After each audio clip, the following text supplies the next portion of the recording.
So you're hiding $300,000. I could have used that money to buy a house someday. But Arabella, my mother-in-law, beat me to it, buying the house without even telling me. When I confronted Patrick about it, he brushed it off, saying, "Let Mom do what she wants. Just forget about it." He started taking her side, which infuriated me beyond measure. I couldn't forgive either of them. My name is Kathy, and I married Patrick, who works at the same food company, 5 years ago. Our busy work schedules leave little time for us as a couple, but we generally get along without any major conflicts. However, my relationship with Arabella, my mother-in-law, has never been smooth. It all began during a family gathering at her house, where she casually remarked, "Now that you're married to Patrick, you'll quit your job and become a housewife to support him, right?" I calmly replied, "No, I plan to continue working after marriage. Patrick and I have discussed it, and he supports my decision."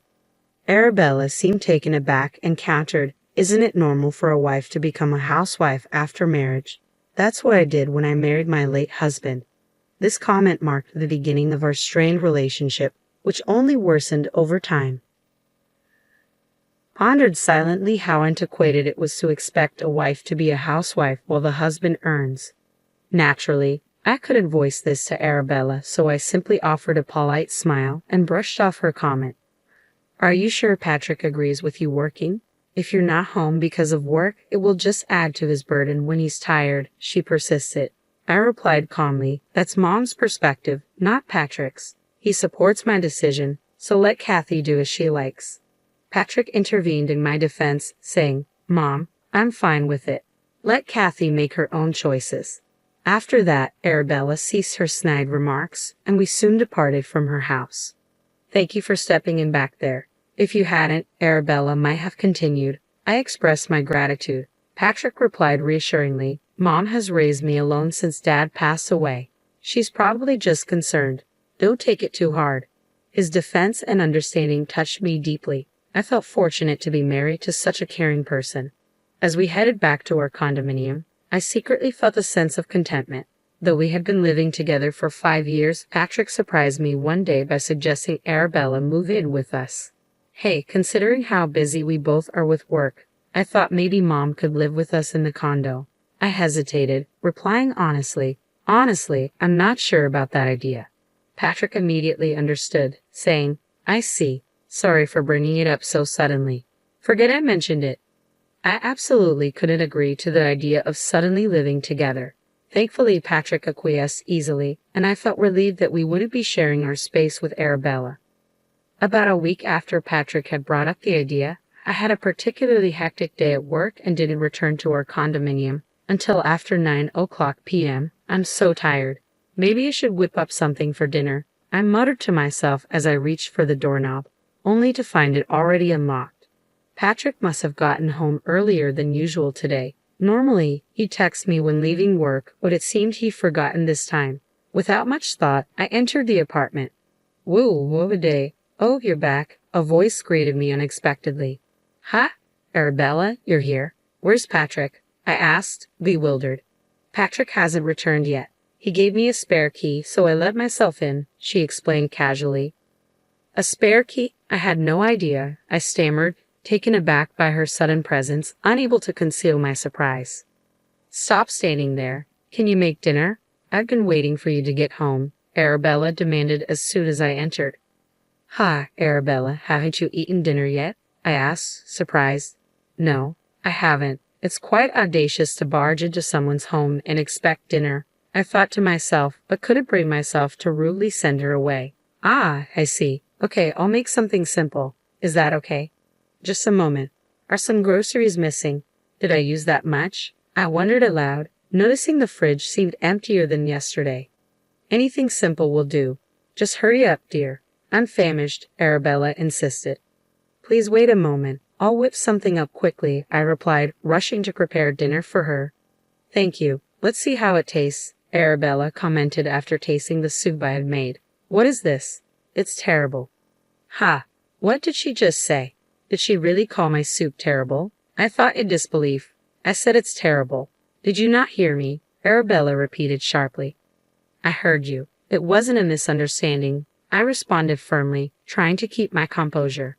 You're always so busy with work. That's why you can only manage to cook this kind of meal. You should quit your job and become a proper housewife, Arabella continued, her resentment clear.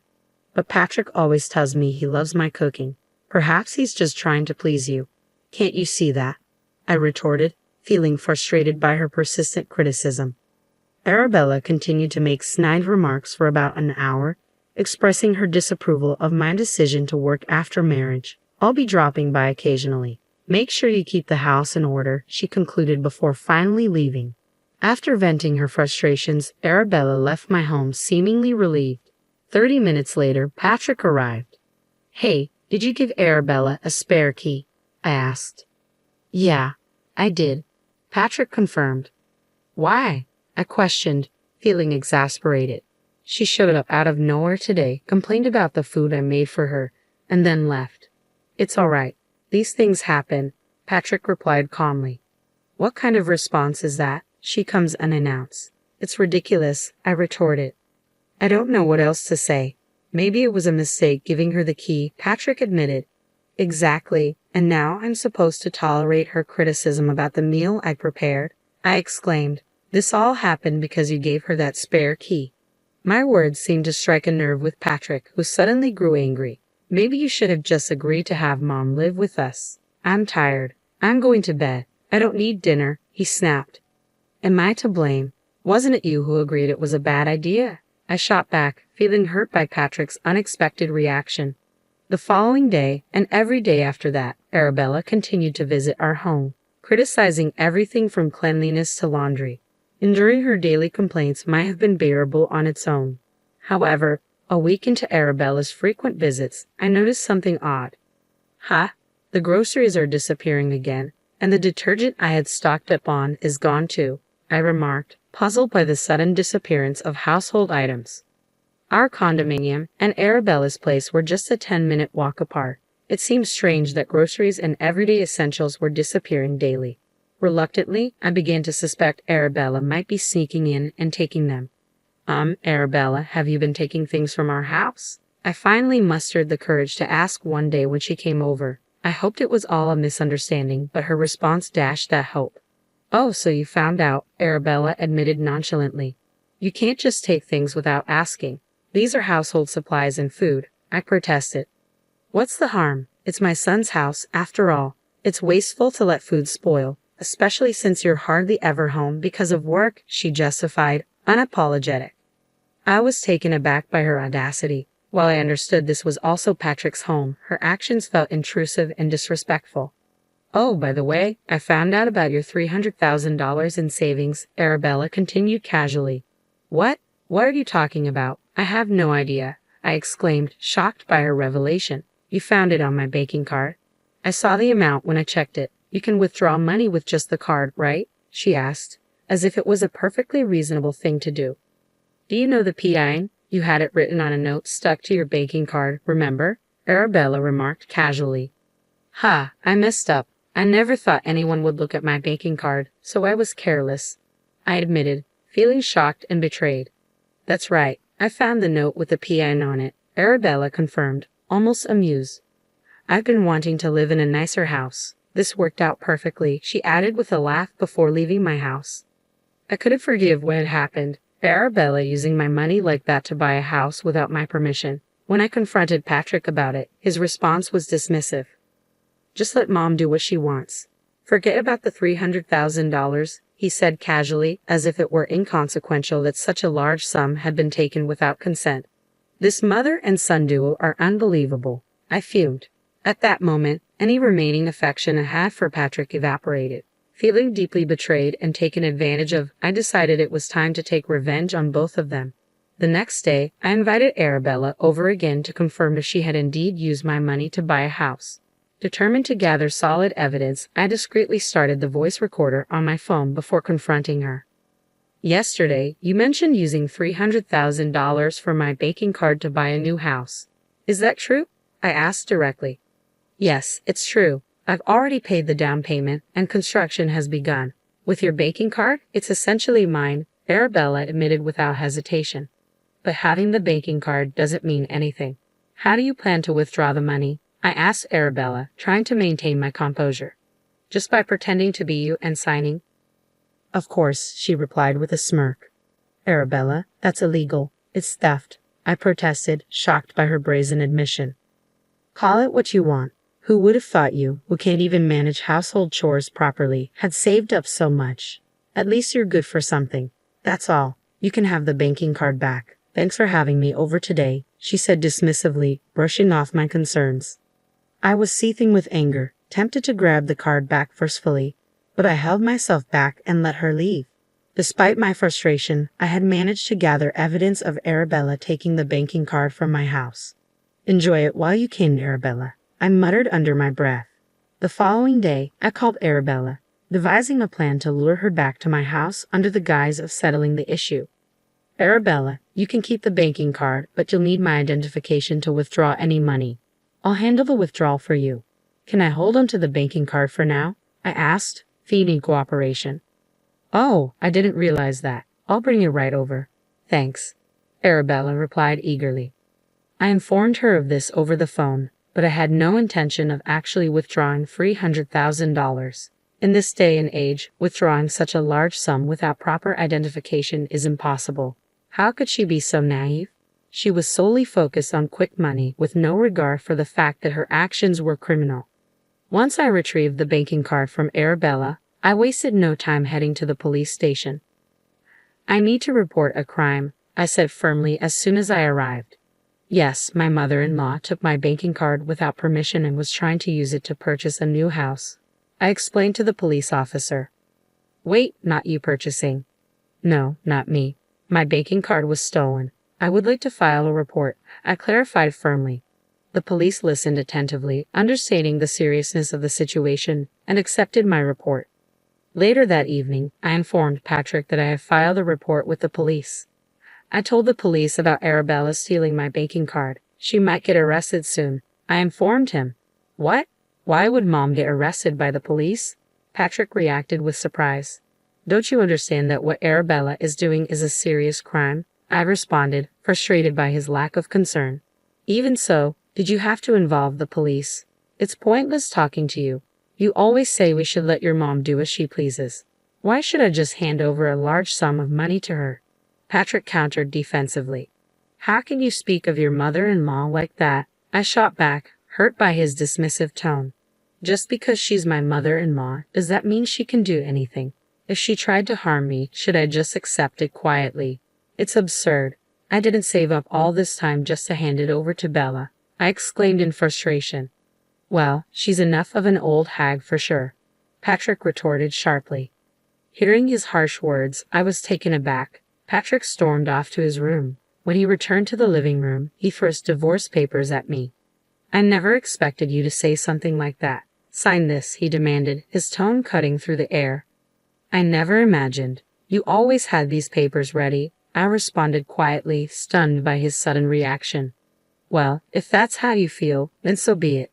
I'm tired of this anyway, being threatened, I said, my voice trembling slightly as I reached for the papers. Patrick seemed surprised by my swift agreement. After signing the papers, I handed them back to him, silently displaying the divorce agreement. Here, this is what you wanted, right? I handed Patrick the signed divorce papers with a mix of resignation and sadness. But yes, Patrick replied quietly. Then I'll file these, I said, trying to keep my voice steady despite the ache in my chest. He took the papers without another word, his expression unreadable. After our brief exchange, he hurriedly left the house in the middle of the night. I suspected he went to Arabella's house. 20 minutes later, my phone rang. Hello. What do you want? I answered tersely, not hiding my frustration.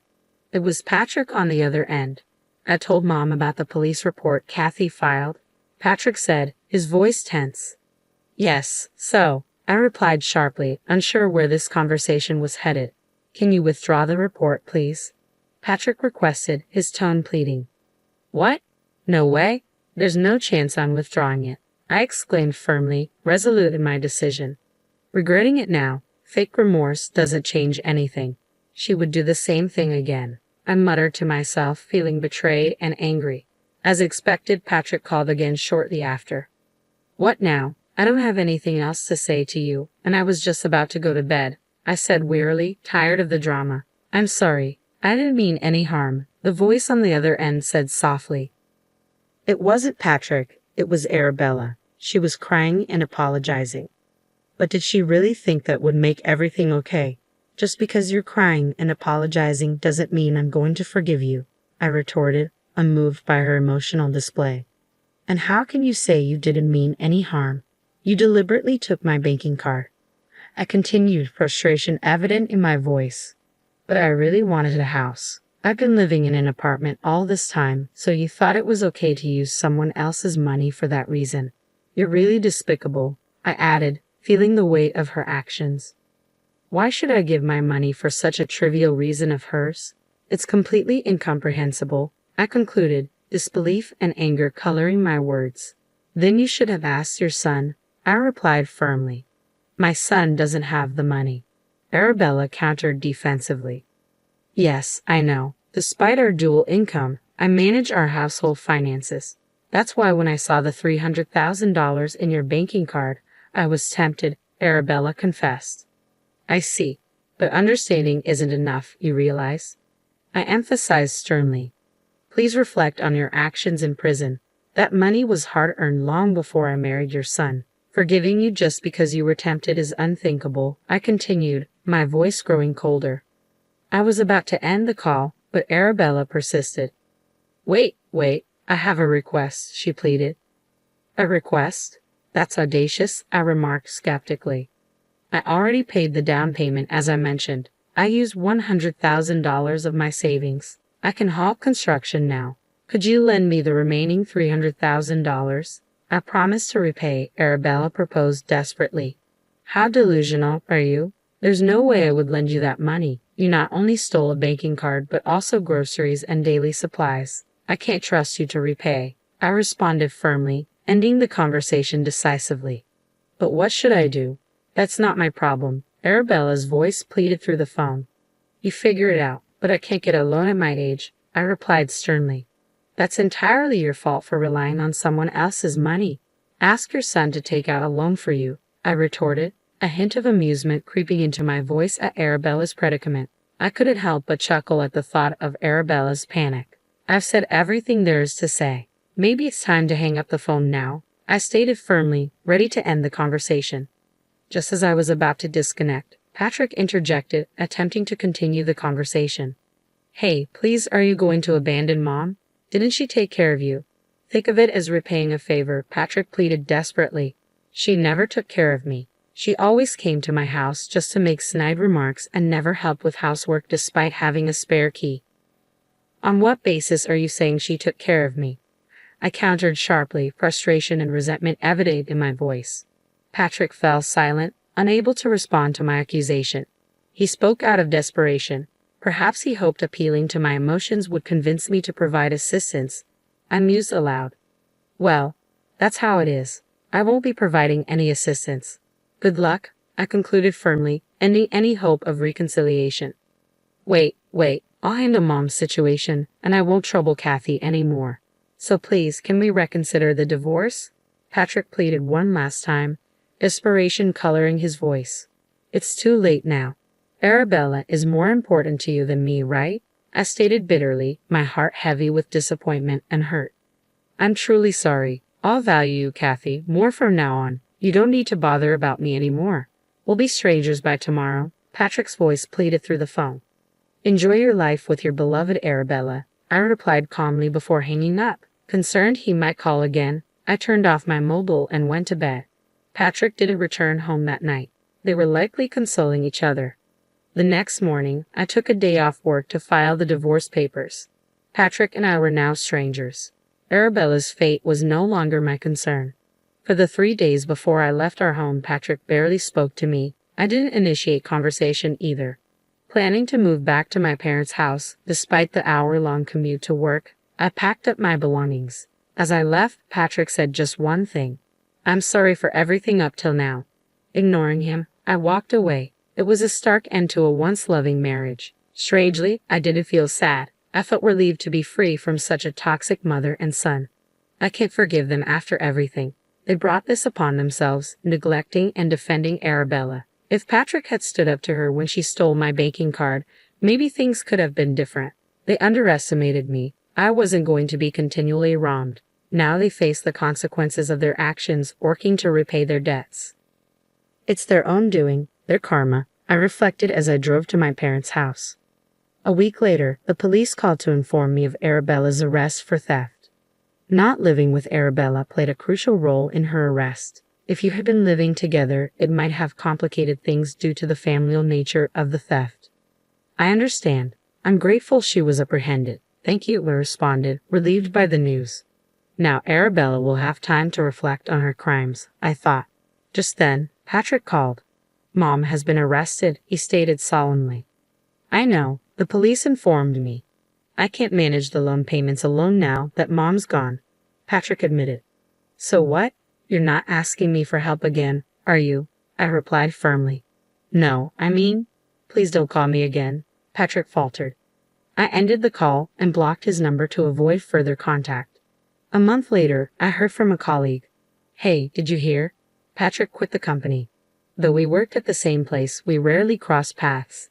The news of Arabella's theft and arrest had spread, making it untenable for him to stay. I didn't spread the news, I assured my colleague. I don't know what happened to him after that, but he must be struggling with the loan repayments, my colleague remarked. 3 years later, I found happiness again. I married someone who cherished me deeply, and my new in-laws welcomed me with love. Finally, I felt genuine happiness. I hope nothing like this ever happens again, I whispered, grateful for the peace and love in my life now.